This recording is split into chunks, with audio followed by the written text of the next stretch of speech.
میں رہتے ہوئے کئی سالوں سے مسلسل اپنے آپ کو کھپا رہے ہیں اور محنت کر رہے ہیں، رات دن کی تگ و دو کے بعد وہ اس نتیجے پر پہنچتے ہیں کہ ایسا لگتا ہے ساری محنت لا حاصل ہو رہی ہے۔ یعنی بچوں پر محنت کی جاتی ہے، پھر ایک زمانہ آتا ہے جب پلیج لگائی جاتی ہے، ہر ایک ماں باپ اپنے بچوں کو لے کر وہاں روانہ ہوتا ہے۔ وہ جو 6 مہینے میں یا 8 مہینے میں ان بچوں کو سکھایا گیا تھا وہ سب آپ نے وہاں جا کر چند مہینوں میں میٹھ دیا ہے، ان کی محنت رائے گاہ ہو گئی ہے۔ ان سے پوچھو کتنی محنت کر کے تمہارے بچوں کو اس لائق بنایا تھا، کس نے تم پر پابندی لگائی تھی، کس نے کہا تھا کہ آپ اپنے بچوں کو موبائل دو، آپ اپنے بچوں کو توحید سے ہٹا کر شرک کے پرندے ان کے ہاتھ میں دو، بے حیائی کے پرندے ان کے ہاتھ میں دو۔ آپ کی بچیاں گھر میں بیٹھی ہے، خدا کی قسم اگر اس کے ہاتھ میں موبائل ہے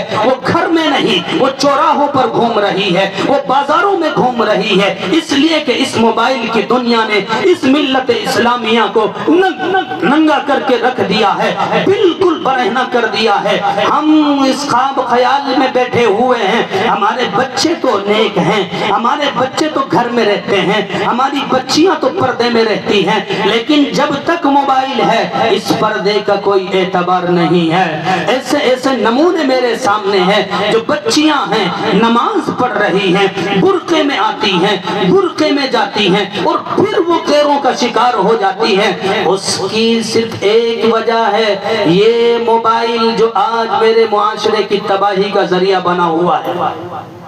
میرے بھائیوں اور بزرگوں، میں نے جو آپ سے یہ بات عرض کی ہے کہ اس وقت میں سب سے بڑا چیلنج ہمارے سامنے ہے وہ ہے کہ اپنے بچوں کو توحید پر قائم رکھنا ہے، اپنے بچوں کو ایمان سکھانا ہے، اپنے بچوں کو اسلامی تعلیمات سے آراستہ و پیراستہ کرنا ہے، اپنے بچوں سے یہ موبائل اللہ کے واسطے لے لو۔ حضرت شیخ سعدی رحمت اللہ علیہ سے ایک شخص نے آ کر کے یوں پوچھا کہ حضرت بچے کی تربیت کس عمر میں شروع کر دینی چاہیے؟ اس شخص سے شیخ سعدی رحمت اللہ علیہ نے سوال کیا تمہارا بچہ کتنی عمر کا ہو گیا ہے؟ تو اس نے جواب دیا کہ حضرت 5 سال کا ہو گیا ہے۔ شیخ سعدی رحمت اللہ علیہ یوں کہتے ہیں انا للہ و انا الیہ راجعون، تمہوں نے بہت دیر کر دی ہے، جاؤ جلدی اپنے بچے کی تربیت پر لگ جاؤ، اس لیے کہ 5 سال تو بہت عمر ہوتی ہے، بچے کی تربیت تو ماں کے